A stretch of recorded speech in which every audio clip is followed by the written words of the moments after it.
A Morlan, sempre sintonizada com as necessidades do homem do campo, coloca à disposição este manual com dicas para a construção de cercas. Antes de iniciar a construção de uma cerca, é preciso identificar sua finalidade. Se é uma cerca definitiva ou temporária, se é de divisa ou no interior da propriedade, as características do gado que será cercado, se é gado de corte, gado leiteiro, caprinos, etc. Estas informações vão influenciar nas características gerais da cerca: tipo de arame a ser utilizado, espaçamento dos mourões, quantidade de fios, etc.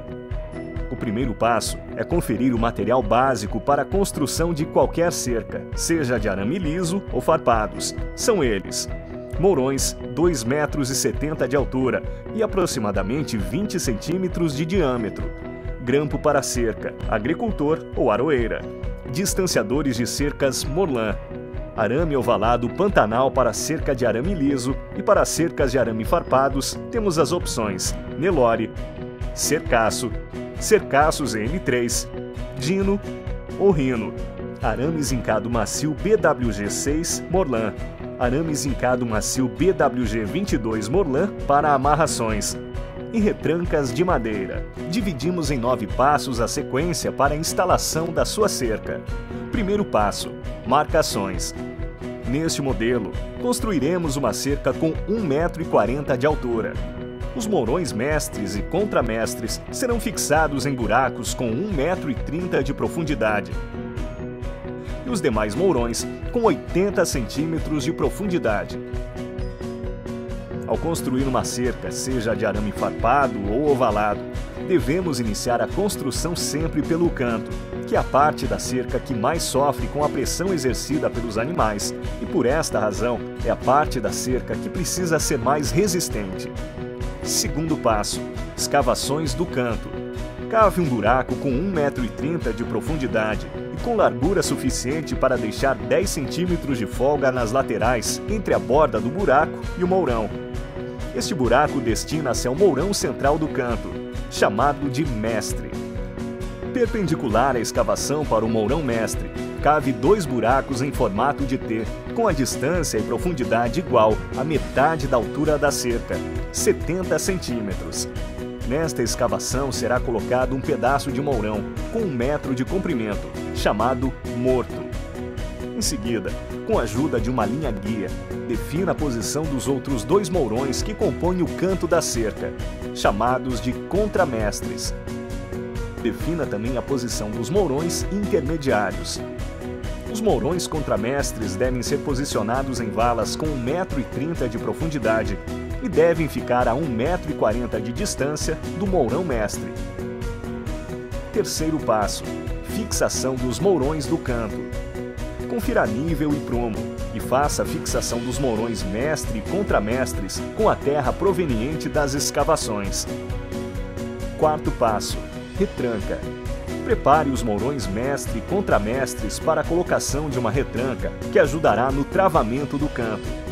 Faça um encaixe nos mourões mestre e contramestres com aproximadamente 3 centímetros de profundidade por 5 centímetros de largura e 7 centímetros de altura, a uma distância de 15 centímetros do topo do mourão, ou centralizado entre os 2 primeiros arames da cerca. Marque o meio do encaixe e faça uma perfuração, que posteriormente será usada para passar o arame que irá compor o rabicho. Com auxílio de sarrafos de madeira, meça o tamanho ideal para a retranca. Com auxílio de um formão, faça a quebra da quina nas 4 faces das pontas da retranca para facilitar o perfeito encaixe no mourão mestre e contramestres, e posicione a retranca no encaixe com auxílio de uma corrente com alavanca. Quinto passo: fixação do morto. Utilize uma linha para medir o tamanho do arame que será usado para fazer o rabicho. Passe a linha pelo furo do mourão e leve-a até o fundo da escavação destinada ao morto. Separe 2 fios de arame zincado BWG6 Morlan na metragem necessária, de acordo com a medição feita com a linha. Passe-os pelo buraco feito no mourão e faça pequenas amarrações para unir os arames, para garantir que o rabicho fique uniforme. Leve-os até o fundo da escavação destinada ao morto, exatamente como foi feito anteriormente com a linha.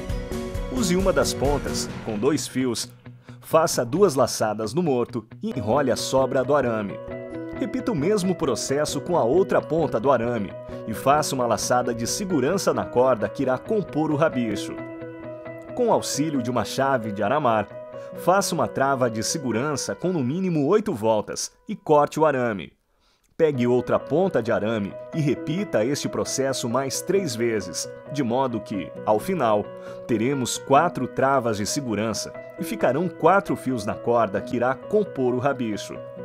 Posicione o morto no buraco, de modo bem encaixado ao barranco, e faça a fixação utilizando a terra proveniente das escavações.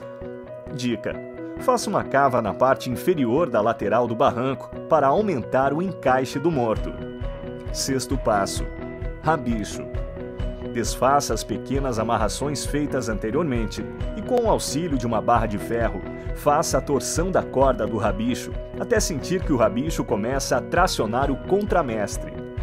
Faça uma trava de segurança, que irá impedir que a torção se desfaça quando o canto receber a tração dos fios que serão instalados na cerca. Para isso, utilize um fio de arame zincado BWG6 Morlan, com aproximadamente 90 cm de comprimento. Passe o arame pela abertura na corda e faça o arremate com auxílio de uma chave de aramar. Faça no mínimo 8 voltas para cada lado e corte as pontas que sobrarem. Feito isso, o canto ficará da seguinte forma. Em seguida, repita o mesmo processo nos outros cantos da cerca. 7º passo: mourões intermediários. Com o auxílio de uma linha guia, faça a marcação dos pontos onde serão posicionados os mourões intermediários. Faça as escavações com 80 cm de profundidade e com diâmetro suficiente para uma folga de 10 cm nas laterais do mourão. Em seguida, posicione os mourões e faça a fixação utilizando a terra proveniente das escavações. 8º passo: instalação dos fios de arame. Se for utilizar o arame ovalado Pantanal, siga estas instruções. Com o auxílio de uma régua, faça a marcação dos mourões mestre, contramestres e intermediários, nos pontos onde deverão ser perfurados para a passagem do arame ovalado Pantanal. Utilizando broca de 10 mm, faça a primeira perfuração 5 cm acima da retranca e a segunda 5 cm abaixo. Passe o arame ovalado Pantanal pela primeira perfuração no mourão mestre do canto inicial e faça 2 travas de segurança com auxílio de uma chave de aramar. Faça a primeira trava com aproximadamente 10 voltas, dê um espaçamento e faça outra trava. Estique o arame até o mourão mestre do outro canto da cerca, passando pelos orifícios feitos nos mourões intermediários. Tracione o arame utilizando um esticador de corrente ou de catraca e prenda-o no mourão mestre da mesma forma que foi feito no canto inicial. Se for utilizar o arame farpado, seja ele Nelore, Cercaço, Cercaços N3, Dino ou Rino, siga estas instruções. Neste exemplo, usaremos o arame farpado Nelore. Com o auxílio de uma régua, faça a marcação dos mourões mestre para marcar a altura em que serão posicionados os fios. A retranca deve ficar posicionada entre os 2 primeiros fios de arame da cerca. A partir do mourão mestre, do canto inicial, estique o arame farpado Nelore até o mourão mestre do próximo canto. Prenda o arame farpado ao mourão, fazendo 2 laçadas no mesmo, e faça uma trava de segurança. Em seguida, finalize a fixação do farpado, utilizando 2 grampos para a cerca, um de cada lado do mourão. Tracione o arame utilizando um esticador de corrente ou de catraca. Faça a fixação do arame farpado Nelore nos mourões contramestre e também nos mourões intermediários, utilizando grampos para a cerca. A forma correta de fixar o grampo no mourão é em posição diagonal e deixando uma folga para a movimentação do arame farpado. 9º e último passo: instalação dos distanciadores de cerca. O procedimento para a instalação dos distanciadores é o mesmo. tanto em cercas de arames lisos quanto em cercas de arames farpados. Comece a instalação a partir do segundo fio da cerca e prossiga até que a ponta do distanciador atinja a altura do primeiro fio. Encaixe o distanciador de modo que fique uma ponta de cada lado do primeiro fio e, com o auxílio de uma chave de aramar, faça a fixação torcendo uma ponta para cada lado. Em seguida, utilize os artilhos e faça a fixação do distanciador nos fios intermediários da cerca, passando o artilho entre os fios do distanciador e torcendo uma ponta para cada lado. Para maiores detalhes na construção da sua cerca, seja ela de arame farpado ou arame ovalado, e para saber mais sobre os produtos Morlan para a construção de cercas, acesse morlan.com.br e faça o download do manual completo de construção de cercas.